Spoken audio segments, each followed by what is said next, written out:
Price எல்லாம் welcome to shine international community. இயேசு கிறிஸ்துவின் நாமத்துல அவங்க எல்லாரும் நான் வாழ்த்துகிறேன், வரவேற்கிறேன், ஸ்தோத்திரங்களை சொல்லிக் கொள்கிறேன். Praise be to God. Okay, நம்ம கடந்த ஒரு 3 வாரங்களாக நம்ம பார்த்து கொண்டிருப்பது கிங்டம் மைண்ட் செட் அப்படின்ற ஒரு தலைப்பின் கீழே நம்ம வந்து கர்த்தருடைய வார்த்தையின் ஆழமான தியானத்துல இருக்கோம். ஆக்சுவலா இன்னும் நம்ம வந்து ரொம்ப டீப்பான ஆழங்கள்லாம் போல, ஓரளவுக்கு சர்ஃபேஸ் லெவல்ல இந்த கிங்டம் மைண்ட் செட்டை குறித்து பார்க்குறோம், கிங்டம் ஆஃப் காட் பற்றி பார்க்குறோம். கர்த்தருடைய ராஜ்யம், தேவனுடைய ராஜ்யம்னு என்னன்றத வேதத்தின் அடிப்படையில் வந்து நம்ம பார்த்து கொண்டு இருக்கிறோம். ஸோ அந்த விதத்தில் யோசிச்சு பார்க்கும்போது இந்த மாதத்துடைய வேர்ட் ஆஃப் த மந்த் நான் நினைவு கூற ஆசைப்படுறேன். Upgrade to kingdom mind set. கர்த்தர் நம்மிடம் எதிர்பார்ப்பது இந்த மாதம் முழுவதும் இல்லை, வாழ்க்கை ஃபுல்லாவே இந்த மாதத்துல இதை கற்றுக் கொடுக்குற அப்கிரேட் ஆயிடுன்னு சொல்லிட்டு அப்கிரேட் ஆனதுக்கு அப்புறம் இதுல தான் நம்ம வாழ்க்கை ஃபுல்லா வாழ போறோம். இந்த விதத்துல நம்ம இந்த மைண்ட் செட்ல நம்ம வாழ்க்கையை வாழ்ந்தா ஆக்சுவலா ரொம்ப ரொம்ப ஒரு சூப்பரான பிளஸடான ஒரு லைஃப். ஏன்னா இயேசு ஆனவர் அதிகமா ப்ரையாரிட்டைஸ் பண்ணது, முக்கியத்துவப்படுத்துறது வந்து இந்த கிங்டம் தான். ஸோ அதனால தான் நான் இதை சொல்றேன். ஸ்டார்டிங்லேயே ஒரு அரைச்சொல்லா சொல்றானேன்ற மாதிரி அரைச்சொல்லா ஒரு வார்த்தை சொல்லி நான் ஸ்டார்ட் பண்ண போறேன். என்ன அப்படின்னா, கிங்டம் மைண்ட் செட்ல இருக்கிற நபர்கள் எப்படி இருப்பாங்கன்னா, they won't be having any fear of death. மரணத்தை குறித்து பயம் இருக்காது. நிறைய பேர் வந்து மரணம் அப்படின்ற வார்த்தையை சொன்னாலே அது வந்து அபசகுணமா பேசாதீங்க தம்பின்னுவாங்க. அப்படி இல்லை. ஆக்சுவலா கிறிஸ்தவர்களாகிய நமக்கு எத்தகைய மரணமே உன் கூறங்க, பாதாளமே உன் ஜெயமேங்க அப்படின்ற மாதிரி மரணம் என்பது வந்து நம்மளை வந்து கத்திரத்துல சேர்க்கிற ஒரு காரியம் தான் அப்படின்னு ரசிக்கப்பட்ட ஒவ்வொருத்தருக்கும் தெரியும். கிறிஸ்தவர்கள் எல்லாருக்குமே என்ன தெரியும்னா மரணம் ரொம்ப நல்லதுன்னு தெரியும். ஏன்னா மரித்தவர்கள் தான் ஆண்டவருடைய வருகை எப்போ ஃபர்ஸ்ட் எடுத்துக்கொள்ளப்படும். ஸோ மரணத்துல நன்மைகள் இருக்கு, அதுக்குன்னு இப்ப உடனே மறைச்சிடலாமா? அப்படி கிடையாது. இது இந்த கிங்டம் மைண்ட் செட் எதை சொல்லி தருது அப்படின்னா, ஆண்டவருடைய வருகையை குறிச்சும், ஆண்டவருடைய அந்த நான் மரித்தவரிடம் போனாலும் இல்ல அவரு வந்தாலும் நம்மளுக்கு வந்து பெனிஃபிட் தான். So kingdom mind set people எப்படி இருப்பாங்க அப்படின்னா, அவங்களுக்கு வந்து ஃபியர் ஆஃப் டெத் இருக்காது. அப்படின்னா சாவை குறிச்சு ஆசைப்படுவாங்களான்னு கிடையாது, அப்படி இல்லை. ஆனா அந்த ஐயோ மறைச்சிட போறோமோ அப்படின்ற அந்த டெத்தை குறிச்சு அந்த ஃபியர் இருக்காது. ஏன் அப்படின்னா, அவங்களுக்கு ரொம்ப ஷியூரா ஒரு விஷயம் தெரியும். நான் மரித்தாலும் நான் பரலோகத்துக்கு தான் போறேன், அப்பாவை வந்து நான் முகமுகமா நான் தரிசிக்க போறேன், போயிட்டு அவரோட நான் வந்து நித்திய நித்தியமா வாழ போறேன்.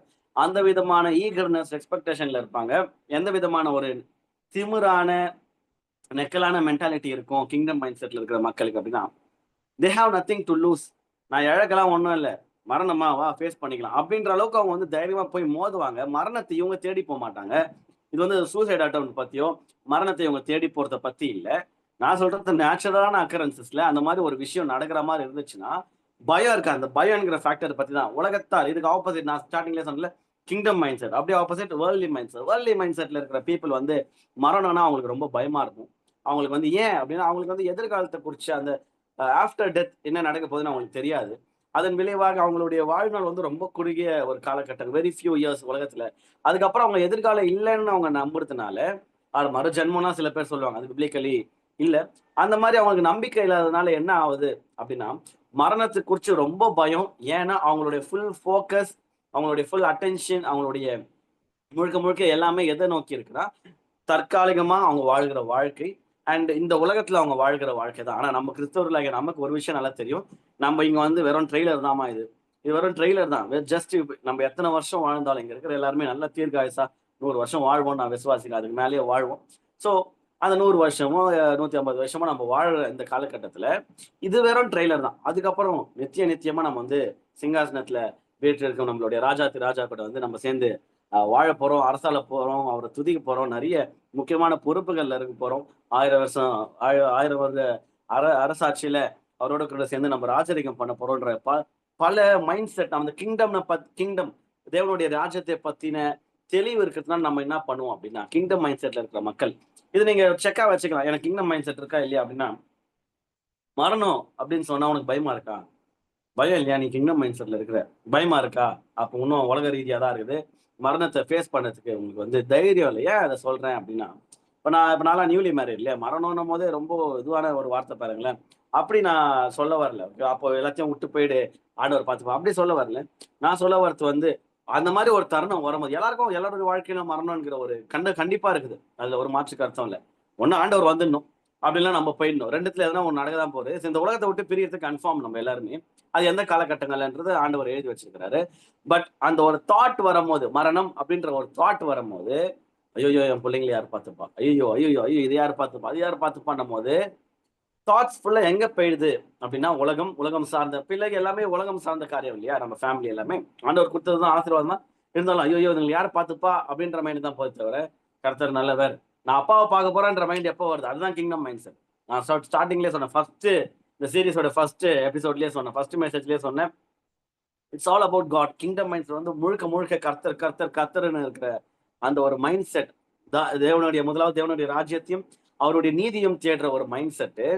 அப்பேற்பட்ட ஒரு ஃபுல் அண்ட் ஃபுல் அவர் தான், அவர் மட்டும் தான்ன்ற மைண்ட் செட்ல இருக்கிறவங்க ஆக்சுவலா அந்த ஒரு ரொம்ப டீப் ரிலேஷன்ஷிப்ல போனவங்க எது வரைக்கும் ஜோம் பண்றாங்க அப்படின்னா, ஆண்டவரே, அதாவது கஷ்டப்பட்டு வாழ்க்கையில் வந்து நூல் செய்ய எடுத்துக்கோங்கன்றது வேற, அதை பத்தி நான் பேசல. ஆண்டவரே நீங்க எப்போ வருவீங்க, உங்களுடைய வருகைக்காக நான் காத்துட்டு இருக்கேன், உங்களை நான் எப்போ பார்க்கணும். ஏன்னா உலகம், உலகத்தாரு, இந்த மனுஷங்க இவங்க மேல ரொம்ப எப்படி சொல்றது, இது எல்லாம் ஒரு மாதிரி நிரந்தரம் இல்லைன்னு ரியாலிட்டி ஸ்ட்ரைக் ஆயிடும், உண்மை தெரிஞ்சிடும்.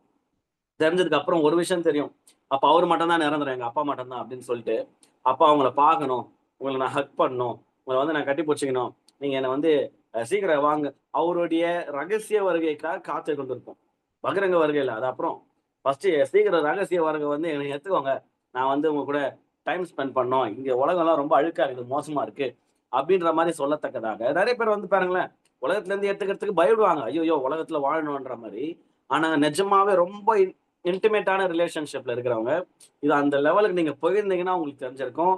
நான் அந்த லெவலுக்கு போயிருக்கேன், அதனால இதே வார்த்தையை நான் ஒரு சீசன்ல இப்ப இல்ல, ஒரு சீசன்ல நான் படுத்தி இருக்கிறேன் ஆண்டவரே அப்படின்ற அந்த மாதிரி இந்த ஜபத்தையும் நான் பண்ணேன். ஆண்டவரே சீக்கிரம் வாங்க, எனக்கு இந்த உலகம் ரொம்ப அழுக்காகுது, அசிங்கமாகுது, எனக்கு பிடிக்கல, நான் வந்து உங்களுடைய பிரசன்னத்துல இருக்கணும், பரலோகத்துக்கு நான் வரணும், என்ன எவ்வளவு சீக்கிரம் எடுத்துக்க முடியுமோ எடுத்துக்கோங்க. இது வந்து நெகட்டிவான ப்ரேயர் இல்லை, முழுக்க முழுக்க ஒரு பாசிட்டிவான ப்ரேயர். ஃபியூ இயர்ஸ் பேக் அப்போ இதை குறித்து நான் எங்க வீட்டில் எங்க அப்பா கிட்ட ஷேர் பண்ணும்போது, எங்க அப்பா என்ன பண்ணிட்டாருன்னா, அரியலூர் பாஸ்டர் வெஸ்லி ஐயா இருக்கிறாருல, அவர்கிட்ட சொல்லிட்டாரு, அப்பாவுக்கு க்ளோஸர். அவர்கிட்ட சொன்ன, இன்னும் அவர் என்கிட்ட நல்லா பேசுவார் பாஸ்டர். ஃபோன் பண்ணி, அங்கிள் எனக்கு இந்த மாதிரி தோணுது, என்ன இதை குறித்து என்ன நினைக்கிறீங்க அப்படின்னு கேட்கும் போது அவர் சொன்னாரு, ரொம்ப சிரிச்சுனே ரொம்ப சந்தோஷமா, நெல்சன், நாங்க இத்தனை வருஷம் ஊழியம் பண்ணி, இத்தனை வருஷம் வயசாயிட்டு, இத்தனை வருஷம் கழிச்சு நான் பண்ற ஜபத்தை நீ ஒரு அப்ப எனக்கு என்ன 27 26 வயசு இருக்கு, 26 27 வயசுல நீ ஜோம் பண்ணிருக்கிறன்னா உனக்கும் கர்த்தருக்கும் இருக்கிற உறவு எனக்கு என்னால புரிஞ்சுக்க முடியுது. ஆனா அவர் என்ன பார்த்து என்ன கேள்வி கேட்டாருன்னா, நீ ப்ரிப்பேர் ஆயிட்ட பரலோகத்துக்கு, அந்த தைரியம் உன்னால ஜெபம் பண்ண முடியுது, நீங்க வந்துருங்க, என்ன எடுத்துக்கோங்க, நான் இந்த உலகம் அந்த அழுக்கு அசிங்கம் வேணாம், ரொம்ப மோசமா இருக்குது, நான் உங்ககிட்ட வர போறேன், இது ஜெபம் பண்ற ரொம்ப நல்லது, ஆனா இந்த அசிங்கத்துல நிறைய பேர் இருக்கிறாங்களே, அதெல்லாம் கொஞ்சம் கிளீன் பண்ணிட்டு வா அப்படின்னாரு. ரொம்ப ரொம்ப ரொம்ப ஞானமான ஒரு ஆலோசனை அந்த டைம்ல. அதுதான் இப்ப பண்ணிருக்கும். எஸ்ஐசி மூலியமா, நிறைய கல்வாரி கிரைஸ்ட் சாப்பல் திருச்சபைகள் மூலியமா, ஊழியம் என்கிற அந்த டனல் மூலியமா என்ன பண்றோம் அப்படின்னா, மக்களை பரலோக ராஜ்யத்துக்கு என்று ப்ரிப்பேர் பண்ற ஒரு வேலையை தான் நம்ம செஞ்சுட்டு இருக்கோம். ஸோ நான் ஒரு 3 இயர்ஸ் பேக்கே நான் அதை ஆண்டவர் அறிவார நான் ப்ரேயர் பண்ணியிருக்கேன். இப்பயும் என்னால் தைரியமா அந்த ப்ரேயரை பண்ண முடியும். ஏன் அப்படின்னா மைண்ட் செட் ரொம்ப ஸ்ட்ராங்காக எஸ்டாப்ளிஷ் ஆயிடுச்சு. உலகம்லாம் ரொம்ப நிரந்தரமே இல்லை, ரொம்ப ஃபியூ இயர்ஸ் தான் வாழ போறோம். அது எத்தனை நாள் இருந்தது ஆண்டவர் அறிவார். தீர்க்காயுஸ் வாழ போறோம், அதுல ஒரு மாற்று கருத்தும் கிடையாது. ஆனா வாழ்கிற நாட்கள் கர்த்தர் சொல்ற காரியத்தை நிறைவேற்றி முடிக்கிறதுல தான் நம்ம இருக்க போறோமே தவிர, ஃபோக்கஸ் வந்து இங்க இல்லை. ஃபோக்கஸ் வந்து டெம்பரரியான காரியங்கள் மேல இல்லை, பெர்மனண்டான நித்தியமான காரியங்கள் மேல தான் இருக்கு. அநித்தியமான அழுகி போகிற இந்த உலகத்தின் மேல இல்லை, நித்தியமான அவருடைய ராஜ்யத்தின் மேல இருக்குன்றதுனால அவருக்கென்று ஒரு கூட்ட மக்களை ஏற்படுத்துகிற ஒரு வேலையில வெஸ்லி அங்கிள் சொன்ன மாதிரி அந்த வேலையில ஈடுபட்டிருக்கிறேன். நான் ரொம்ப ஹாப்பியா இந்த ஊழியத்தை செஞ்சுட்டு இருக்கேன். ஓகே, கிங்டம் மைண்ட் செட் திருப்பி நான் ரிமைண்ட் பண்றேன். They will have no fear of death. அவங்களுக்கு வந்து சாவை குறித்து தான் பயம் இல்லை, மரணத்தெல்லாம் தைரியமா ஃபேஸ் பண்ற ஒரு துணிகரா இருக்கும். என்ன இப்போ செத்தா என்ன, அப்பா கூட இருப்பாரு, அவள் தான் உயிரோட இருக்குமா, ஆண்டவருக்காக வாழப்போம். ரெண்டுமே ஒண்ணுதான் நமக்கு, இங்க இருந்தாலும் ஒண்ணுதான், அங்க போனாலும் ஒண்ணுதான். இங்க இருக்கிற கர்த்தருக்கு ஸ்தோத்திரம், கர்த்தருடைய மகிமைக்காக வாழ போறோம். அங்க போயிட்டோமா இன்னும் சூப்பரு, ஏன்னா அங்க பசி இல்லை, தாகம் இல்லை, வியாதி இல்லை, துக்கம் இல்லை, வறுமை இல்லை, வேதனை இல்லை, எதுவுமே இல்லை, சொந்த பந்தம் கூட இல்லை பாருங்க, நிம்மதி நானும் அவரும் ஜாலியா உறவுல இருப்போம். அந்த விதமான ஒரு ஆக்சுவலா இந்த மைண்ட் செட்டுக்கு வந்தவங்க உலகத்துல வாழ்ற வாழ்க்கை எப்படி வாழலாம்னா ராஜா மாதிரி வாழ்க்கையை வாழலாம், அதுதான் உண்மை. இந்த மைண்ட் செட்டுக்கு வராதவங்க அநேக கவலைகள்ல, வருத்தத்துல, பயத்தோடு வாழ்வாங்க. ஆனா நிஜமா சொல்றேன், நான் பார்த்த மனிதர்களை வச்சு நான் சொல்றேன், இந்த கிங்டம் மைண்ட் செட்ல மரணமா எடுத்துட்டு போட்டோம், என்ன ஜாலி தான் எனக்கு அப்படின்ற மைண்ட் செட்ல இருக்கிறவங்க உலகத்துல கிங் மாதிரி வாழலாம். ஏன்னா எதை குறிச்சும் கவலை இல்லை பாருங்களேன். ஏன்னா ஒரு மனுஷனுக்கு ஆக்சுவலா ஹையஸ்ட் கவலை எது மேல இருக்கும், உயிருக்கு உயிர் பயம் தான் இருக்கும். இந்த கொரோனா சீசன்லாம் நம்ம நிறைய பார்த்தோம் பாருங்க. உயிர் பயம், பயத்துல பாதி பேர் வந்து அவுட் ஆயிட்டாங்க. நிறைய பேர் ஹார்ட் அட்டாக்ல இறந்தாங்க. நிறைய காரியங்கள் நடந்துச்சு. உங்க எல்லாருக்குமே தெரியும். நம்ம எல்லாருக்குமே தெரியும். ஆக்சுவலா இந்த ஒரு ஃபியர் ஆஃப் டெத் அதை ஒதுக்கி வச்சிட்டோம். கிங்டம் மைண்ட் செட்டுக்கு போயிட்டோம்னா, உலகத்துல வாழ்ற வாழ்க்கைய சூப்பரா வாழலாம், கெத்தா வாழலாம், ஸ்டாண்டர்டோட வாழலாம், ஆசீர்வாதமா வாழலாம். ஏன் அப்படின்னா, நம்மளுடைய ஃபோக்கஸ் எது மேல இருக்குன்னா, அப்பா எப்ப வருவாரு? ஆண்டவருடைய வருகை எங்க இருப்போம்? அது குறிச்சு மைண்ட் செட் போறதுனால, ராஜ்யம் சம்பந்தமான காரியத்தை குறிச்சு மைண்ட் செட் போறதுனால, உலக ரீதியான காரியத்தை ஒரு பொருட்டாவே மதிக்க மாட்டோம். இதை எங்கேருந்து நம்ம கிட்ட தொத்திக்கிச்சு அப்படின்னா, வேற எங்கேருந்து அப்பா கிட்ட இருந்து தான். படிக்கலாமா வசனம்? மத்தேயு 6ஆம் அதிகாரம் 9 முதல் ஒரு சில வசனங்கள் படிக்கலாம். ஏசப்பா வந்து ஒரு மாடல் பிரேயர் வந்து சொல்லித்தரார் தன்னுடைய சீஷர்களுக்கு. நீங்கள் ஜெபம் பண்ண வேண்டிய விதமாவது, பரமண்டலங்களில் இருக்கிற எங்கள் பிதாவே, உம்முடைய நாமம் பரிசுத்தப்படுவதாக. அப்பாவுக்கு ஒரு வணக்கம் வச்சுட்டு அடுத்தது வராரு பாருங்க. உம்முடைய ராஜ்யம் வருவதாக. இவ்வளவு நேரம் நான் பேசினது இதுதான். உம்முடைய ராஜ்யம் வருவதாக. The kingdom come, your kingdom come. ஆண்டவரே உங்களுடைய ராஜ்யம் வரணும் அப்படின்றது தான் நம்மளுடைய நோக்கமாவே இருக்கணும். அப்பனா என்ன அர்த்தம்னா, இந்த உலகத்தின் ராஜ்யம் எனக்கு வேணாம். விச் அல்டிமேட்லி மீன்ஸ் இந்த டெம்பரரியான காரியம் வேணாம். சப்போ உங்களுடைய ராஜ்யம் தான் அது வந்து நித்திய நித்தியமா இருக்க போது. உங்களுடைய ராஜ்யம் வரணும். எத்தனை பேருக்கு தைரியமா வந்து சொல்ல முடியும்? அனுதினமும் இது வந்து வாய் தந்து சொல்ல வேணாம், மனசுல ஞாபகம் வச்சுக்கோங்க. சொல்லுங்க ஆண்டவர்கிட்ட. அனுதினமா நான் இந்த ஜெபம் பண்ணலான்னு நான் இருக்கிறேன். என்ன ஜெபம்? நம்ம என்ன பண்ணுவோம்? ஆண்டவரே என்ன ஆசீர்வதிங்க. அந்த மாதிரி நிறைய நல்ல ஜெபங்கள் பண்ணுவோம். Very good. அது கூட சேர்ந்து எக்ஸ்ட்ரா ஒரு நல்ல ஜெபம் சொல்லி தரேன். உங்களுடைய ராஜ்யம் வருவதாக நம்ம பண்ண கத்துக்கணும். எந்த அளவுக்குன்னா, ஆண்டவரே உங்களுடைய வருகை சீக்கிரம் இருக்கணும் அப்படின்ற மாதிரி. நான் அதுக்கேற்ற வேலையை நானும் செஞ்சுன்னு இருக்கிறேன்ப்பா. ரொம்ப சந்தோஷம். இருந்தாலும் நீங்க கொஞ்சம் சீக்கிரம் வந்தா நல்லா இருக்கும். ரொம்ப நாளா சீக்கிரம் சீக்கிரம் நீங்க சொல்லினே இருக்கிறீங்க. ஆமா, உண்மைதான். நிறைய பேர் வந்து ரெடி ஆகல. ஆனா நான் ரெடியா இருக்கிறேன். நான் வந்து ப்ரிப்பேரா இருக்கிறேன் உங்களை ஃபேஸ் பண்றதுக்கு அப்படின்ற ஒரு தைரியம் நமக்கு இருக்கா? இல்லைன்னா அதுக்காக ப்ரிப்பேர் பண்ணி ஆகணும். இல்லைன்னா நீங்க கிங்டம் மைண்ட் செட்க்கு இன்னும் அந்த வித அப்கிரேட் ஆகலன்னு. இந்த மந்தோடைய கோலே அப்கிரேட் ஆகிறது தான். ப்ராசஸ்ல தான் எல்லாருமே இருக்கும். அப்கிரேட் ஆயிட்டவங்க இல்லை, ஆயிக்கொண்டு இருக்கிறோம். ஸோ யோசிச்சு பார்க்கும்போது எந்த விதமான கிங்டம் அப்கிரேடுக்கு நம்ம போனோம் அப்படின்னா, கிங்டம் மைண்ட் செட் சொல்லும், ஆண்டவரே உங்களுடைய ராஜ்யம் வருவதாகன்னு சொல்லும். இந்த உலகத்துல நம்ம கத்தரிடம் ஆசீர்வாதங்களை பெற்றுக்கொள்வது, அதுக்காக ஜெபம் பண்றது, இதெல்லாம் ரொம்ப நல்லதுதான். அப்பா கேளுங்கள் கொடுக்க போறோம்னு சொல்லியிருக்காரு. கேட்டு வாங்கிக்க போறோம். உலகத்துல ரொம்ப செழிப்பான ஒரு வாழ்க்கையை வாழ போறோம். அதுல மாற்று கருத்தே கிடையாது. ஆனால் அல்டிமேட் கோல், ப்ரையாரிட்டி. நான் த்ரூ அவுட் த லாஸ்ட் 3 வீக்ஸா நான் ஒரு விஷயத்த நான் திருப்பி அடிக்கடி அண்டர்லைன் பண்ண ஆசைப்படுறேன். என் வார்த்தையை நீங்க கேட்கும் போது ஒரு விஷயம் வந்து தப்பா புரிஞ்சுக்க கூடாது. என்ன அப்படின்னா, இது ப்ரையாரிட்டியை பத்தி தான். முதலாவது தேவனுடைய ராஜ்யம். அதுக்கப்புறம் தான் கூட கொடுக்க, அந்த கூட கொடுக்கப்படத்தை வந்து நல்லிஃபை பண்றவோ, அதை வந்து ஒதுக்கி வச்சிடவோ கூடாது. அவர் மட்டும் தான், இதெல்லாம் ஒண்ணுமே இல்லை. அப்படி ஆண்டவரே சொல்லலாம். அந்த மாதிரி வருது. ஃபர்ஸ்ட் என்ன தேடுப்பா, இதெல்லாம் கூட கொடுக்க நான் கொடுக்குறேன். ஸோ அது அந்த இதுவும் முக்கியம். ஆனா அதை விட இவரு ரொம்ப முக்கியம். இதெல்லாம் ரொம்ப முக்கியம் தான் ஓரளவுக்கு. ஆனா அப்பா ரொம்ப ரொம்ப முக்கியம். இதெல்லாம் முக்கியம் தான். ஆனா ராஜ்யம் ரொம்ப முக்கியம். இதெல்லாம் முக்கியம் தான். ஆனா ஆத்மாவும் ராஜ்யமும் ரொம்ப முக்கியம். கேரக்டர் ரொம்ப முக்கியம். போன வாரம் எல்லாம் பார்த்தோம் இல்லையா? சோ நம்மளுடைய ஃபோக்கஸ் எதை குறிச்சு இருக்க போகுது அப்படின்னா, உம்முடைய ராஜ்யம் வருவதாக. அப்பா ஏசப்பா சொல்லி பிரேயரோட one of the crucial line, உம்முடைய சித்தம் பரமண்டலத்திலே செய்யப்படுகிறது போல பூமியிலேயும் செய்யப்படுவதாக. இந்த ஜபத்தை எத்தனை பேர் ஸ்ட்ராங்கா செய்ய முடியும் சொல்லுங்களேன்? ஏன்னா அவர் சித்தம்னா அது ஒப்பு கொடுத்துடணும் நம்ம. ஓகேவா? எந்த அளவுக்கு இயேசு கிறிஸ்து அவர் எந்த விதமான ரொம்ப ஸ்ட்ராங்கான கிங்டம் மைண்ட் செட்ல இருந்திருப்பாரு அப்படின்னா, நம்முடைய சித்தம் பரமண்டலத்திலே செய்யப்படுகிறது போல பூமியிலும் செய்யப்படுவதாகன்னு சொல்லிட்டு ரொம்ப ஸ்ட்ராங்கா சொல்றாரு. ஒரு நிமிஷம். ஓகே, நம்ம வந்து அந்த விதமான, ஏன்னா ஏசப்பா இருந்த அப்கிரேட் அந்த மாதிரி அவருடைய சித்தத்தை நிறைவேற்ற முடிக்க, அவருடைய ஃபோக்கஸ் ஃபுல்லா கிங்டம் மேல இருந்ததுனால தான் நான் நான் செய்யற காரியம், என்னுடைய பிளான் என்ன தெரியுமா ஆண்டவரே அப்படின்னு இல்ல. அவருடைய சித்தம், அவருடைய மைண்ட் செட், ஏசப்பாவுடைய மைண்ட் செட் எது மேல இருந்துச்சுன்னா, பிதாவுடைய சித்தத்தை செய்ய, பரலோக ராஜ்யத்தின் காரியங்களை வெளிப்படுத்த, பரலோகம் ராஜ்யம் சம்பந்தமான மைண்ட் செட் இருந்துச்சு. ஆக்சுவலா நம்மளும் அந்த விதமான அப்கிரேடுக்கு தான் எஸ்ஐசி சபை போது. உலகத்தாரோ உங்க சொந்தக்காரங்களோ உங்க கூட இருக்கிறவங்களுக்கிட்டயோ நீங்க இதை எதிர்பார்த்தீங்கன்னா, எனக்கு அது தெரியாது. அவங்க எஸ்ஐசி வந்தாங்கன்னா அவங்க கிட்ட நீங்க எதிர்பார்க்கலாம். மற்றபடி இதை எதிர்பார்த்தீங்கன்னா நம்ம வந்து ஹர்ட் ஆக வாய்ப்பு அதிகம் இருக்கு. நான் வந்து இந்த வார்த்தையை கேட்கிற ஒவ்வொரு தேவ பிள்ளைகளுக்கும் நான் சொல்றேன், இது வந்து உங்களுடைய பர்சனலான ஒரு காரியம். நீங்க எதுக்காக ப்ரிப்பேர் ஆகணும்னு நான் வந்து உங்களை என்கரேஜ் பண்றேன். உங்களுடைய ராஜ்யம் வருவதாக ஜெபம் பண்ற ஒரு ஆட்டிடியூட் வரணும். உங்களுடைய சித்தம் பரமண்டலத்திலே செய்யப்படுகிறது போல பூமியிலேயும் செய்யப்பட்டப்பா. அங்க செய்றீங்களா அதே மாதிரி இங்கேயும் செய்யுங்க அந்த விதமா அப்படின்னு. எங்களுக்கு வேண்டிய ஆகாரத்தை இன்று எங்களுக்கு தாரோம். கிவ் அஸ் அவர் டெய்லி பிரெட். இந்த நாள் தாங்கப்பா. நான் ஆல்ரெடி 2 வீக்ஸ் பேக் பிரசங்கத்திலே சொல்லியிருக்கோம். இன்று அவருடைய ஃபோக்கஸ் வந்து எப்படி இருந்துச்சுன்னா, நாளைக்கு ஒரு 2 வாரம் கழிச்சு இதை பண்ணுமே. அதெல்லாம் இல்ல. இன்று அவருடைய ஃபோக்கஸ் ஒரு நாள் கர்த்தர் அணுகும்போது, இயேசு கிறிஸ்து அணுகும்போது நான் விசுவாசிக்கிறேன். அந்தந்த டைம் பீரியடுக்கு ஏத்த மாதிரி தான் இருக்கிறாரு. பிரசன்ட்ல தான் இருக்கிறாரு. லாசரு அவருடைய விஷயத்துல யோசிச்சு பார்க்கும்போது போமாட்டேன்றாரு. அப்புறம் வாங்க இப்ப கிளம்பலான்றாரு. யோசிச்சு பார்க்கும்போது அவருடைய ஒரு நாள் தூங்கி எந்திரிக்கும் போது அடுத்த நாள் அவர் பிளான் பண்ணிருக்கலாம் மைண்ட்ல, பேக் ஆஃப் த மைண்ட்ல. பட் அவர் ஆன் ஸ்பாட் அங்க பிரசன்ட் டேவை மட்டும் தான் அணுகிறாரே தவிர, அதனால தான் அவர் வந்து ரொம்ப கேர்ஃபுல்லியா இருந்திருக்கிறாரு பாருங்களேன். நம்மளுக்கு ஏன் கவலை அதிகமா வந்துச்சுன்னா, நாளைய குறிச்சு தானே கவலை. பொறக்காத குழந்தைய குறிச்சு தானே கவலை. ம். குழந்தை இப்பதான் 3 வயசு ஆயிருக்கும். அதுக்கு கல்யாணம் பண்றதுக்குன்னா நகை நட்டு வாங்கி போடணும்னு கவலை இருக்கும். பாருங்களேன் எவ்வளவு காமெடியா இருக்குது உலகம். ஏன்னா மைண்ட் செட் எங்க இருக்குதுன்னா வேர்ல்ட்லி மைண்ட் செட்ல இருக்கும். ராஜ்ய மைண்ட் செட்ல இருக்கிறோம். அந்த குழந்தை இப்போதைக்கு நான் எப்படி கர்த்தருக்குள்ள வளர்க்கணும். இன்னைக்கு நான் என்ன வேல்யூ சிஸ்டம் சொல்லி தரணும். இன்னைக்கு என்ன பைபிள் ஸ்டோரி சொல்லி தரணும். என்ன வசனம் சொல்லி தரணும். அப்படின்ற மைண்ட் செட்ல இருக்கிறது ராஜ்ய சிந்தை. அதுக்கு ஆப்போசிட் வந்து உலக கவலை. ஓகேவா? அது 2 வீக்ஸ் பேக்கே நம்ம பார்த்துட்டோம். அந்த கவலை ஏன் வருதுன்ற மாதிரி காரியம். கிங்டம் மைண்ட் செட்ல இருக்கிற மக்கள் பிரசன்ட் ஃபோக்கஸ்டா இருப்பாங்க. Not past focused. அதாவது கடந்த காலத்தை குறிச்சதான ஃபோக்கஸ் இருக்காது. அட் த சேம் டைம் உலக ரீதியான எதிர்காலத்தை குறிச்ச ஃபோக்கஸும் இருக்காது. கிங்டம் மைண்ட் செட்ல இருக்கிறவங்க எந்த மைண்ட் செட்ல இருக்காங்கன்னா, இன்றைய நாள் சோரை பத்தி கவலையா இன்றைய நாளுடைய ஆகாரத்தை தாரும் தான் ஜெபம் பண்ணுவாங்களே தவிர ரொம்ப ஹெட்டா போக மாட்டாங்க. ஒண்ணு.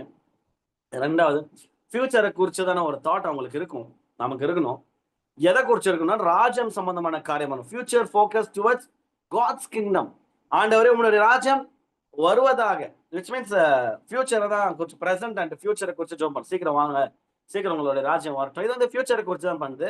இது வந்து நம்மளுடைய பர்சனல் சம்பந்தமான காரியம் இல்ல, ராஜ்யம் சம்பந்தமான காரியம். உலக கவலையை குறிச்சு கவலைப்படுத்தி விட, ஐயோ அப்பா வர லேட் ஆகுது அதை குறிச்சு கவலை பண்ணுமா. என்ன ஆண்டவரே இவ்வளவு லேட்டா வரீங்க, வரன்ட்டு வரவே மாட்டீங்களே. சீக்கிரம் ஆண்டவரே கொஞ்சம் துரிதப்படுத்தி வாங்க, சீக்கிரம் வாங்க, எனக்கு முடியல இந்த உலகம், சீக்கிரம் உங்களுடைய ராஜ்யம் வரட்டும். அந்த விதமான ஜபத்துல இருப்பாங்க. அது வந்து பயங்கரமான அப்கிரேட். இது வந்து ஈஸியான விஷயமே இல்ல, ரொம்ப ரொம்ப கஷ்டமான விஷயம்.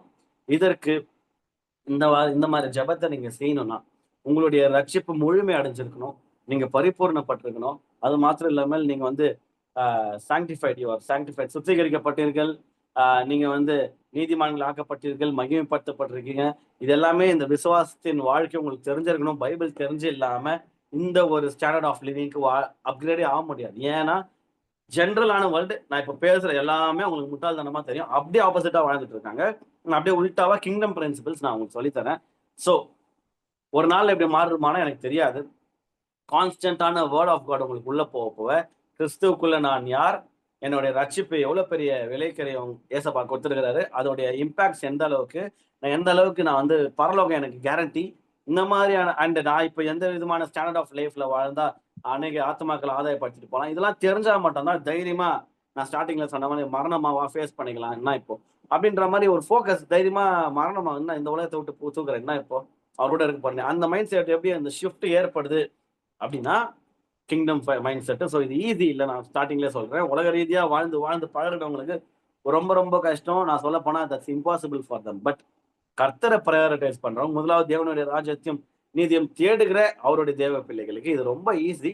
நான் தைரியமா என்னால இதை பேசும்போது சொல்ல முடியும். இந்த காலகட்டத்துல இது ஈஸி தான், இது சாத்தியம். நீங்க எல்லாருமே அடாப்ட் ஆகலாம். ஏன் சொல்றேன் அப்படின்னா ஏசப்பா வந்து ரொம்ப அதிகமா இந்த கிங்டம் பிரின்சிபல்ஸை முதன்மைப்படுத்தியிருக்கிறாரு. மார்க் 1:14 படிக்கலாம். யோவான், அதாவது யோவான் ஸ்நானகன், யோவான் காவலில் வைக்கப்பட்ட பின்பு இயேசு கலிலேயாவிலே வந்து தேவனுடைய ராஜ்யத்தின் சுவிசேஷத்தை பிரசங்கித்து. பாத்தீங்களா, ஏசப்பா வந்து கண்டத பிரசங்கம் பண்ணல. நீங்க throughout the teachings Matthew, Mark, Luke, John நீங்க படிச்சீங்கன்னா இயேசு கிறிஸ்து அதிகமா பிரசங்கம் பண்ணது கிங்டம் ஆஃப் காடை பத்தி தான். அது நம்ம அதுக்குள்ள நம்ம போகும்போது மற்றதெல்லாம் ஆட்டோமேட்டிக்கா ஃபாலோ ஆகும். அவர் எதை யோசிக்கிறாருன்னா, யோவான் காவலில் வைக்கப்பட்ட பின்பு இயேசு கலிலேயாவில் வந்து ஃபர்ஸ்ட் அவருடைய பாரமே தேவனுடைய ராஜ்யத்தின் சுவிசேஷத்தை பிரசங்கித்தார். இதனால தேவனுடைய ராஜ்யத்தின் சுவிசேஷம் நமக்கு பிரசங்கிக்கப்படுகிறதா, இந்த உலக ரீதியான காரியங்கள் பிரசங்கிக்கப்படுதா, நீங்க கொஞ்சம் கிராஸ் செக் பண்ணிக்கோங்க. இயேசுவானவர் வந்த நோக்கம் தேவனுடைய ராஜ்யத்தை பற்றியதான விளக்கங்களை சொல்ல, அதை பற்றியதான அந்த வெளிப்பாடுகளை வெளிப்படுத்த அதான் வந்திருக்கிறாரு. ஸோ நீங்க யாருன்னா பிரசங்கியார்கள் இதை கேட்டுக்கொண்டு இருந்தீங்கன்னா, நம்மளுடைய அல்டிமேட் ப்ரையாரிட்டி இந்த உலகத்துல சக்சஸ்ஃபுல்லான லைஃப் வாழறதுக்கு நம்ம சொல்லி தரணும்னா அது கிங்டம் பிரின்சிபல் தெரிஞ்சாதானே இங்க சக்சஸ்ஃபுல்லாக வாழ முடியும். அப்பதான் சொல்லிக்கிறாரு, முதலாவது தேவனுடைய ராஜ்யத்தை நீ தேடுறா, நீதான் கூட கொடுக்க போறோம்ட்டு. அப்ப நம்மளுடைய ஃபோக்கஸ், நம்மளுடைய டீச்சிங்ஸ், ப்ரீச்சிங்ஸ் எல்லாமே ப்ரையாரிட்டி அல்டிமேட்டா எதை நோக்கி, எதை நேரா அலைனா இருக்கணும் அப்படின்னா, தேவனுடைய ராஜ்யத்தின் சுவிசேஷத்தை இயேசு கிறிஸ்து பிரசங்கித்தார்னு சொல்லுது. 15வது வசனம் சொல்லுது, காலம் நிறைவேறிச்சு, தேவனுடைய ராஜ்யம் சமீபமாயிற்று. அதனால சொல்லி ஆண்டவர் சொல்றாரு, தேவனுடைய ராஜ்யம் சமீபமா. ஆண்டவர் என்ன பண்ணணும், நம்ம அப்பா சொல்றாரு, அதனால நீ என்ன பண்ணணும்னா, மனம் திரும்பி சுவிசேஷத்தை விசுவாசியுங்கள். நான் ஸ்டார்டிங்ல சொன்ன கிங்டம் மைண்ட் செட் ஆக்சுவலா ஒரு சில பேருக்கு ரொம்ப ஈஸி, ஒரு சில பேருக்கு ரொம்ப கஷ்டம். எது ஈஸி அப்படின்னா, மனம் திரும்புறது ரொம்ப ஈஸி. பாவம் பண்றது ரொம்ப ஈஸி, மனம் திரும்புறது ரொம்ப கஷ்டம்னு சொல்லுவாங்க. ஆக்சுவலா ஈஸி தான். ஏன்னா நம்ம அது மாதிரி ஒரு நெகட்டிவ் அந்த சினிமாங்க பார்த்து இதெல்லாம் ரொம்ப கஷ்டம் அப்படின்னு சொன்னோம், அப்படியே முயற்சி பண்ணுவோம். அது ரொம்ப ஈஸிப்பா செய்ப்பான்னா ரொம்ப கஷ்டப்படும். அது எப்படி ஈஸின்றீங்க? விஷயம் என்னன்னா, மனம் திரும்புறது கஷ்டமா எது? நான் கேட்கறேன், பாவம் பண்றது ஈஸியா, மனம் திரும்புறது ஈஸியா? பாவம் பண்றது ரொம்ப கஷ்டம். நிறைய பேர் என்ன நினைச்சுன்னு இருக்கிறாங்க அப்படின்னா, பாவம் பண்றது ரொம்ப ஈஸி. எதுக்கு பயம் அதிகமா இருக்கும்? பாவம் பண்ணும்போது நமக்கு பயம் அதிகமா இருக்குமா, இல்ல மனம் திரும்பும் போது பயம் அதிகமா? மனம் திரும்புறது ரொம்ப ஈஸி. ஏசப்பா என்ன மன்னிச்சிடுங்கப்பா, மனம் உகந்து அவர்கிட்ட சாரி கேட்கறது, மனம் திரும்புறது ரொம்ப ஈஸி. சேஞ்ச் ஆகுறது ரொம்ப ஈஸி. எது கஷ்டம்? பாவம் வாழ்க்கையை வாழறது கஷ்டம். யாருக்கு இது கஷ்டம்னா, கர்த்தரால ரட்சிக்கப்பட்டவங்களுக்கு, கர்த்தருடைய செல்ல பிள்ளைகளுக்கு. நம்ம ஒரு விஷயம் கர்த்தருக்கு பிடிக்காத காரியம் நம்ம யோசிக்கும் போது அப்பா டிஸ்டர்ப் ஆகும், ஸ்பிரிட் வந்து கிளாஷ் ஆகினே இருக்கும். ஐயோ, அதையும் தாண்டி அந்த தப்பா செய்யும் போது எவ்வளோ ட்ராமாலாம் கடந்து போராடி ஒரு பாவம் செய்ய வேண்டியதாங்க. பொய்யே சொல்லாத ஆளுக்கு, பொய் சொல்லக்கூடாதுன்னு தெரிஞ்ச ஒரு ஆளுக்கு ஒரு பொய் சொல்ல வேண்டிய ஒரு கட்டாயத்துக்கு நிர்பந்தமா இருக்கிற ஒரு சூழ்நிலையில இருக்கும்போது எவ்வளோ ஃபில்டர்லாம் தாண்டி இதெல்லாம் சொல்லவே கூடாதுன்னு நினைக்கிறேன். அதோட 2 வார்த்தை, சரி வழி இல்லை போய் சொல்லிடலாம், அது பாவம். அப்போ அந்த ஒரு டிசிஷன் எடுக்கிறதுக்கு ஈஸியா உலகத்தை என்ன பண்ணுவான், பாவம் போய் சொல்லிட்டு போயினே இருப்பான். கர்த்தருடைய பிள்ளைகளுக்கு எது ஈஸினா, ஆண்டவர் தப்பு பண்ணிட்டேன்ப்பா, நான் போய் சொல்லக்கூடாதுன்னு நினைச்சேன், நானும் முடிஞ்ச அளவுக்கு ட்ரை பண்ணேன்ப்பா, சாரிப்பா, அடுத்த வாட்டி இது நடக்காம பார்த்துக்கு.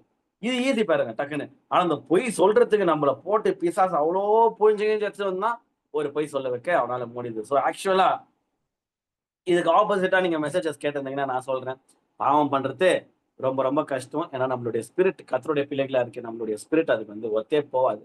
உலகத்தார் கர்த்தர் அறியாத பிள்ளைகளுக்கு வேணா அது ஈஸியா இருக்கலாம். கர்த்தருடைய பிள்ளைகளுக்கு பாவம் பண்றது ரொம்ப கஷ்டம்.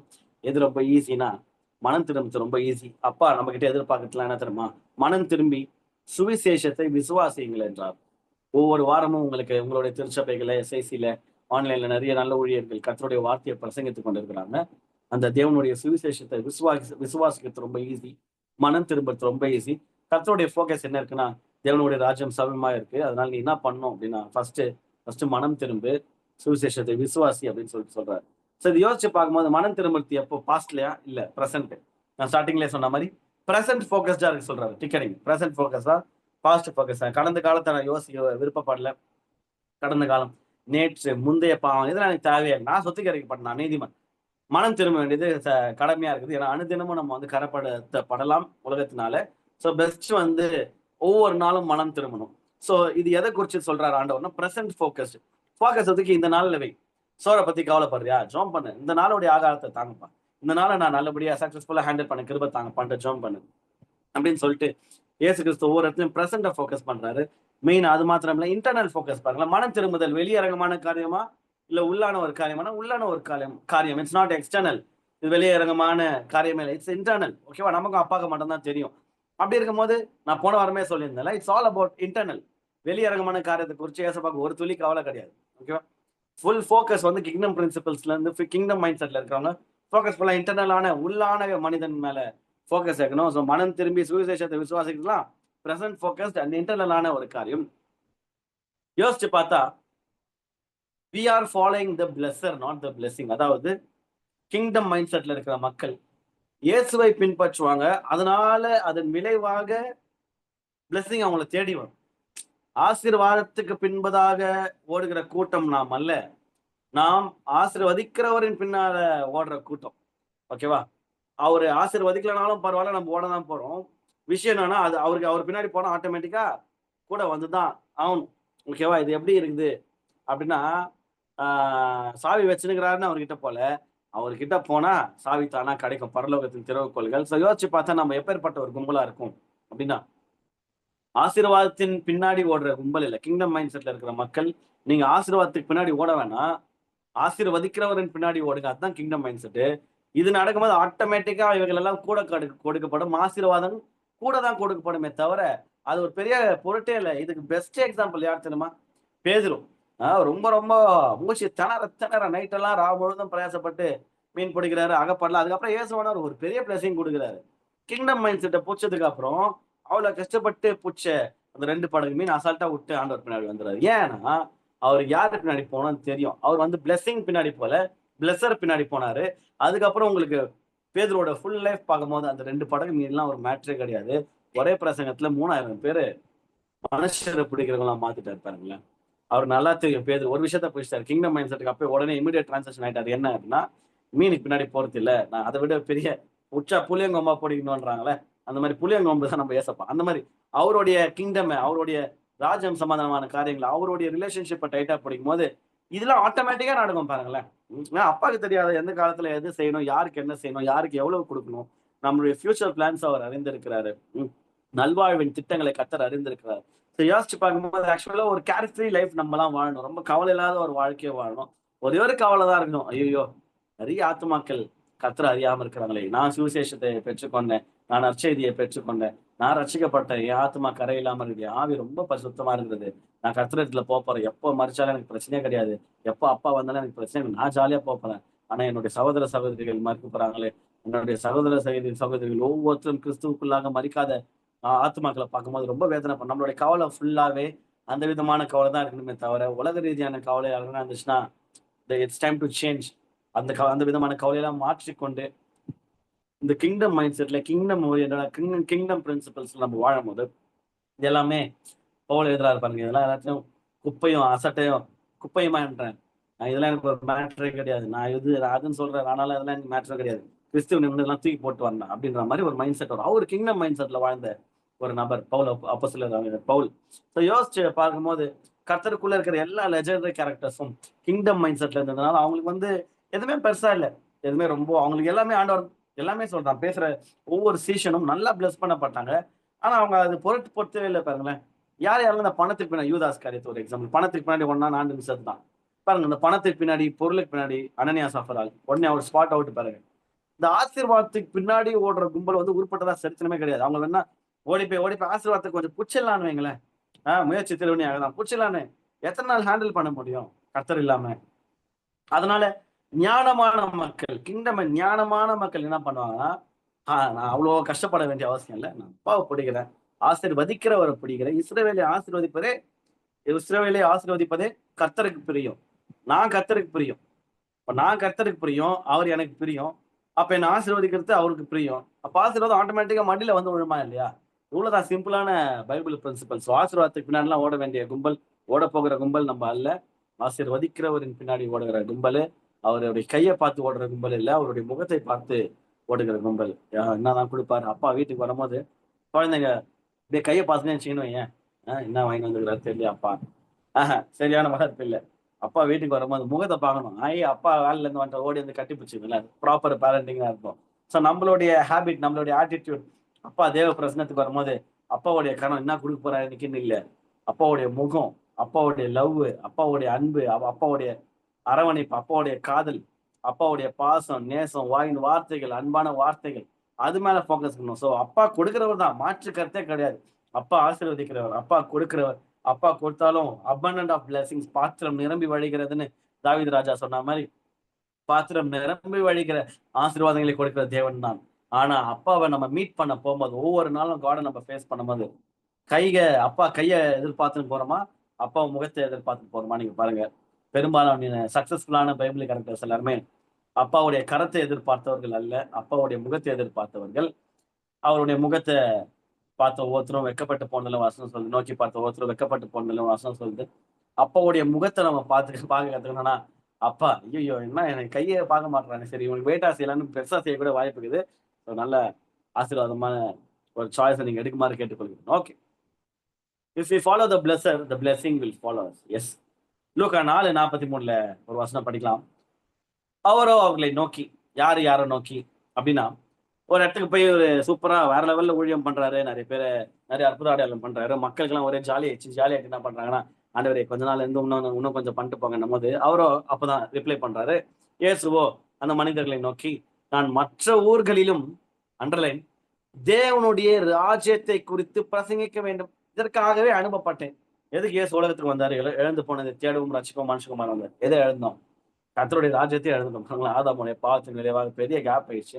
ராஜ்யம், அந்த மகிமை, மேன்மை எல்லாவற்றையும் எழுந்துட்டோம். அப்பா சொல்றாரு, அப்பா எதற்காக தெரியுமா நான் உலகத்துக்கு அனுப்பப்பட்டேன்? தேவனுடைய ராஜ்யத்தை குறித்து பிரசங்கிக்க வேண்டும். இதுக்குதான் அனுப்பப்பட்டேன். இந்த அற்புத அடையாளம்லாம் ஓகேப்பா, நீ என் நாமத்துல ஜெபம் பண்ண, நீயே உனக்கே இது நடந்துரும். நான் இன்னொரு இடத்துல போயிட்டு நான் பிரசங்கம் பண்ணணும்.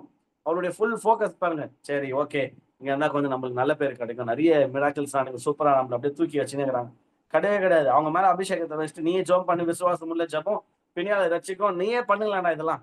மறித்தவங்களாம் நீங்களே எழுப்பின்னு போங்க, என்ன கூப்பிட்டுக்கிறீங்கன்னு சொல்லிட்டு அவரு எனது விசுவாசமான வார்த்தைகளை மட்டும் பிரசங்கிச்சுட்டு என்ன பண்றாருன்னா, தேவனுடைய ராஜ்யத்தை குறித்து பிரசங்கிக்க வேண்டும், இதற்காகவே அனுப்பப்பட்டேன்னு சொல்லிட்டு ரொம்ப ஸ்ட்ராங்கா சொல்றாரு. ஸோ இயேசுவானவருக்கு அவருடைய அல்டிமேட் ப்ரையாரிட்டி எதுவாக இருந்ததுன்னா கிங்டமா தான் இருந்துச்சு. Kingdom is is priority. நம்மளுக்கும் கிங்டம் ஆஃப் காட் தான் ஃபர்ஸ்ட் ப்ரையாரிட்டியா இருக்கணும். ஏன்னா நம்ம வந்து கர்த்தருடைய பிள்ளைகள், ஏசப்பாவுடைய பிள்ளைகள், ஏசப்பாவுடைய வம்சம், அவருடைய பிள்ளைகளாக நமக்கு அவருடைய மைண்ட் செட் எப்படி இருந்துச்சோ அது இருந்தால் தான். கிறிஸ்துவின் சிந்தையே உங்களுக்கு இருக்க வாசனம் இருக்கு பாருங்க. கிறிஸ்துவின் சிந்தை ராஜ்யம் பேசும்போது எல்லாத்துலயும் ராஜ்யம் அவர் முதன்மைப்படுத்துறாரு. இதற்காக தான் அனுப்பப்பட்டேன், போயிட்டு ராஜ்யத்தை குறித்து பிரசங்கிப்பான்னு சொல்றாரு பாருங்க. நல்ல மேன்மையான வாழ்க்கையை கொடுக்குறாங்க மக்கள், நல்லா ஜம்முன்னு சாப்பிட்டு தூங்காம தலைவர் பாருங்க. அந்த மாதிரியான சாய்ஸஸ் நம்ம எடுக்கணும். இல்ல எல்லாம் ஓகே, நல்லா கம்ஃபர்டபுளா இருக்குது, இருந்தாலும் எனக்கு இது வேணா, நிறைய ராஜ்யத்தை குறித்து அறியாத மக்கள் இருக்கிறாங்க, நான் அவங்களுக்கு நான் போய் பிரசங்கம் பண்ணணும்னு சொல்லிட்டு அவர் சூஸ் பண்றாரு. அதனாலதான் பிரசங்கியார்கள் திருப்பி சொல்ற ராஜ்யத்தை குறித்து அதிகமா பிரசங்கிக்குமாறு கேட்டுக்கொள்கிறேன். ஏன்னா அதை குறித்து பேசுற ஆட்கள் கம்மியா இருக்கிறாங்க, அதனால சொல்றேன். ஓகே, இன்னொரு வசனம் படிக்கலாம். லூக்கா 17:10 வசனம் சொல்லுது. கேக்குறாங்க பாருங்களேன், பரிசேயர் ஒருத்தர் கேட்கிறாரு, தேவனுடைய ராஜ்யம் எப்பொழுது வரும் என்று பரிசேயர் அவரிடத்தில் கேட்ட பொழுது அவர்களுக்கு இயேசு பிரதியுத்தரமாக தேவனுடைய ராஜ்யம் பிரதிச்சயமாய் வராது. திருப்பி சொல்றேன்ப்பா, டக்குன்னுலாம் வந்துடாது, உடனே வந்துடாது. அண்ட் நீங்க கன்ஃபியூஸ் ஆக வேணாம், பயப்பட வேணாம். இதோ இங்கே என்றும் அதோ அங்கே என்றும் சொல்லப்படுகிறதற்கும் ஏதுவாயிராது. இதோ தேவனுடைய ராஜ்யம் உங்களுக்குள் இருக்கிறதேன்னு சொல்லி முடிச்சிட்டாரு. இங்க அங்கெல்லாம் இல்லப்பா, தேவனுடைய ராஜ்யம் உனக்குள்ளதான் இருக்குதுன்னு சொல்லி முடிச்சிட்டாரு. சிம்பிளா சொல்லணும்னா, கிங்டம் ஆஃப் காட் அப்படின்னா என்ன, தேவனுடைய ராஜ்யம்னா என்ன அப்படின்னா, present reality which can be experienced through faith and relationship with God. அதாவது தற்போதைய ஒரு ரியாலிட்டி, ஒரு ரியாலிட்டி ஒன்று இருக்குது. ரியாலிட்டி டக்குன்னு தமிழ்ல வரல. தற்போதைய ஒரு நிலை இருக்குது. இப்போ எனக்கும் கர்த்தருக்கும் இருக்கிற உறவு, இப்போ நான் கர்த்தரை விசுவாசிக்கிறேன், இந்த ஒரு பிரசன்ட் கிங்டம் ஆஃப் காட் உனக்குள்ள இருக்கிறது. அது எப்படி நான் அண்டர்ஸ்டாண்ட் பண்ணிக்கிறது அப்படின்னா, present reality and future hope. Of course நமக்கு இவ்வளவு நாள் நம்ம பார்த்துட்டு இருக்கோம்ல, கர்த்தருடைய வருகை இருக்குது, ரகசிய வருகை இருக்கு, பகிரங்க வருகை இருக்கு, எல்லாமே இருக்குது. அப்புறம் 1000 வருஷம் அரசாட்சி இருக்குது, நிறைய காரியங்கள், நிறைய ஃபியூச்சர் சும்மா சூப்பராக இது பாருங்க. கிறிஸ்தவர்களுக்கு, கர்த்தருடைய பிள்ளைகளுக்கு இதெல்லாம் ஷைனிங்கான ஒரு எதிர்காலம் இருக்குது நம்மளுடைய சர்ச்சு பேர் பிரகாரமாக. யோசிச்சப்பா, அந்த ஃபியூச்சர் ஹோப் இருக்கணும் ஃபர்ஸ்ட். அதான் கிங்டம் ஆஃப் காட் உங்களுக்குள்ள இருக்குதுன்றார்ல, அது எப்படி இன்னும் எக்ஸ்பிளைன் பண்ணணும்னா, ஃபியூச்சர் ஹோப்பு அது ஓரம் கட்டிலாம். நான் ஃபியூச்சர் குறிச்சு நான் கொஞ்சம் அப்புறம் இப்போ வர வேணாம். கிங்டம் ஆஃப் காட் உனக்குள்ள இருக்குதுன்னு எதாவது சொல்றாரு அப்படின்னா, உன்னுடைய கேரக்டர், உன்னுடைய எமோஷன்ஸ், நீ இப்போ வாழ்ற வாழ்க்கையில இருக்கு, பிரசன்ட் ரியாலிட்டியில இருக்கு. அந்த பிரசன்ட் ரியாலிட்டி எதை வச்சு நீ இது பண்ணணும்னா, எப்படி எக்ஸ்பீரியன்ஸ் பண்ணலாம் அப்படின்னா, உன்னுடைய ஃபெய்த் மூலியமாவும் ரிலேஷன்ஷிப் வித் காட் மூலியமாக தான் நீ இதை எக்ஸ்பீரியன்ஸ் பண்ணணும். இன்னொரு வசனம் நான் இதை பேக்கப் பண்ற மாதிரி ஒரு வசனம் உங்களுக்கு ஹெல்ப் பண்ணணும் பாருங்களேன்.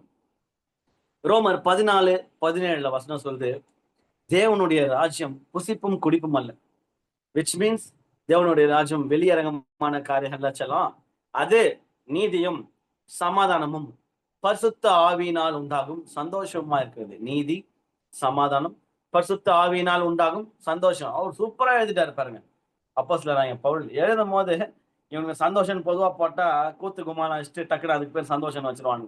உலக ரீதியான சந்தோஷத்தை அனுபவிச்சுட்டு கர்த்தருக்குள்ள அது வந்து காட் கொடுக்குற சந்தோஷம்ன்றவாங்க. ஆனா வசனம் தெளிவா இருக்கு, தேவனுடைய ராஜ்யம் வந்து நீ எதிர்பார்க்கிற மாதிரி இல்ல ராஜா. அது it's not just about drinking and eating. புசிப்பும் குடிப்பும் அல்ல, அது நீதி. எது நீதி? இன்டர்னல்.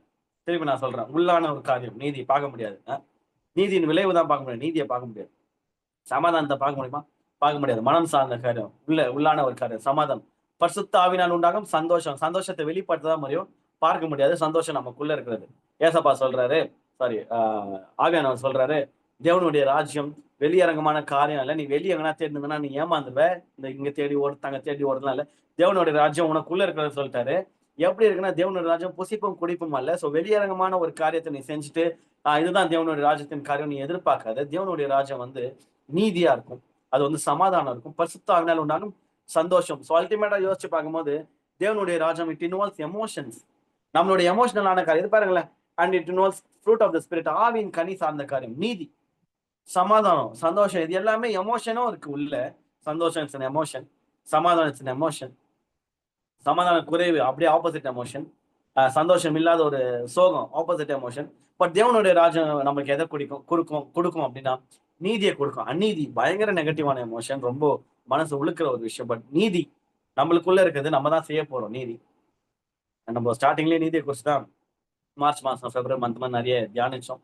நீதி, சமாதானம், பரிசுத்த ஆவியினால் உண்டாகும் சந்தோஷமா இருக்கிறது. ஸோ கிங்டம் ஆஃப் காட், இந்த ராஜ்யம், கிங்டம் மைண்ட் செட் எதை ஃபோக்கஸ் பண்ணுது அப்படின்னா எமோஷன்ஸை ஃபோக்கஸ் பண்ணுது, கேரக்டர் ஃபோக்கஸ் பண்ணுது, ஆவியின் கனியை ஃபோக்கஸ் பண்ணுது. ஸோ மிஸ் பண்றாதீங்க. கடைசியா ஒரே ஒரு 2 வசனத்தை படிச்சு முடிக்கலாம். மத்தேயு 5:3 ஆண்டவர் சொல்றாரு. யாரா படிக்கிறீங்களா? மத்தேயு 5:3. சின்ன தண்ணி குடிச்சுக்கிறேன். மத்தேயு 5:3.